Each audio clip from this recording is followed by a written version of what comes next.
Okay, so looking at number 11 and 12. So number 11 gives us, don't look at the answers, I already worked it out. But number 11 gives us this absolute value function and asks us to determine the intervals over which it's increasing, decreasing, or constant. A function or a relation from a graph, we can see that it's increasing.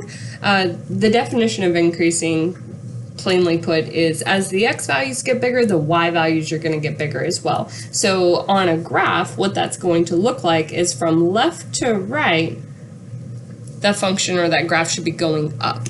Decreasing is essentially the opposite. The definition is essentially as the x values get bigger, the y values are getting smaller. So graphically, what that's going to look like is left to right, the graph will be going down. And then constant, just like we see from the constant function, we're going to be going straight across. And again, the definition essentially of that is as the x values increase, my y values aren't changing. It's just constantly the same value. So we're looking at this picture over here, this graph over here, to determine where is it increasing, where is it decreasing, and is there anywhere where it's constant. We see from the left up to -5, the graph appears to be going down.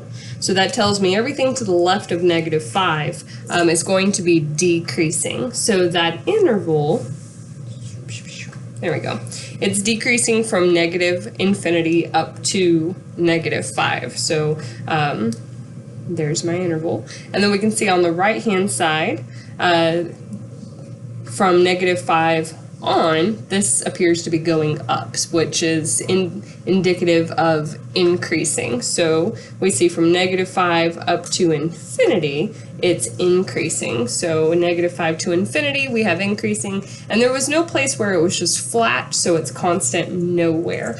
All right, so looking at number 12 now.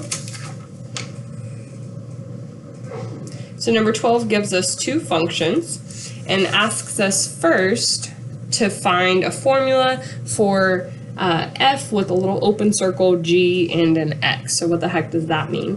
The little circle indicates a composition, and the order of the composition matters. So what this literally says is f of g of x. And we could rewrite that to really see what that's asking me to do like this. This means the same thing as f with a little open circle, g of x. So what this tells me to do is take g and plug that into the x of f. So we can see my arrows here. F of g of x asks me to take all of g and plug it into the x on f of x. So we get f of g of x to be, it's going to look like f on the outside, but g will be plugged in for the x of f. So I'm going to have the square root of, instead of just x plus 4, it's going to be x plus 1 over 3 plus 4. And the directions do tell us to simplify your answer. We have two fractions being added here, and we know how to add fractions, so we can go ahead and do that. So in order to add fractions, we do need a common denominator. So this is technically 4 over 1. So my denominators are 3 and 1. The common denominator there would then just be 3. So we could rewrite this as the square root of x plus 1 over 3. Plus, to rewrite 4 over 1 with a denominator of 3, I can multiply top and bottom by 3, which gives me 12 over 3. And now that I have that common denominator, I add the tops, keep the bottom. On the top, x plus 1 plus 12. 1 and 12 are like terms, so I can combine those, and 1 plus 12 gives me 13. So I end up with x plus 13 over 3. The denominator stays the same. So there we go. We simplified f of g of x. And the last thing it asks me to do is determine the domain of this function. So overall, we're taking the square root of this value. When we take the square root, what's underneath the radical or the root has to be greater than or equal to 0.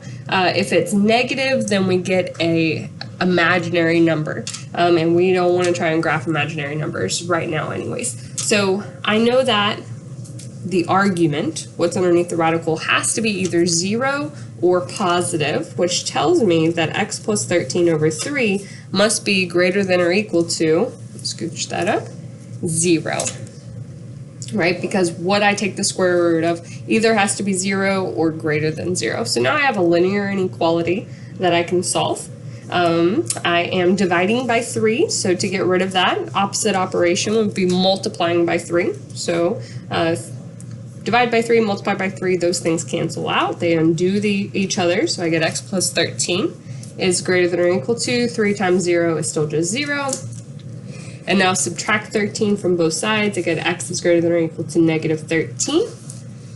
So to write that in interval notation, I know it's all the x values that are greater than or bigger than negative 13 or equal to negative 13. So negative 13 up to infinity are the values we're talking about. And since it can be equal to negative 13, we'll go ahead and put a bracket, and infinity always gets a parenthesis.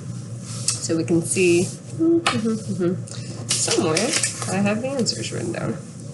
There we go. So f of g of x simplified gives me the square root of x plus 13 over 3. Be careful with writing a fraction underneath the square root.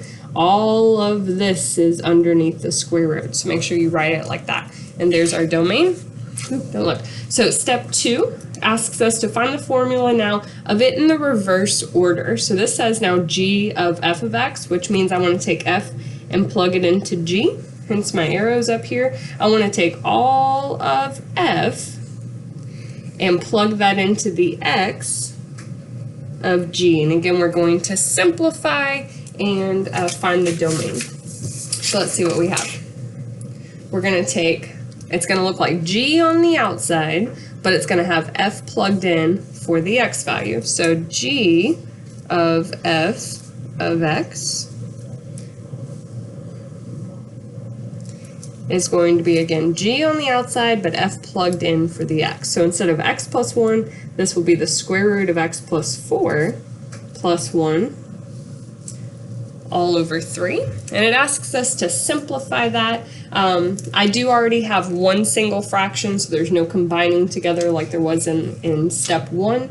In the numerator, I don't have any like terms. What's underneath the square root cannot interact or combine with anything that's outside the square root. So this is in its simplest form. So here is the formula or equation of that composition. And now to find the domain of it. When we're finding domain, we're really looking for problem children. I have division, and we probably all have learned I can't divide by 0. So plugging x values in here, I see that in the denominator, all I have is 3. So it doesn't matter what x value I plug in, it's not going to change what's on the bottom. It's still going to be 3. So I don't have to worry about dividing by 0. I can add 1 to anything, so that's not going to affect any of my x values. The only thing here that is going to restrict my x values is going to be the square root of x plus 4.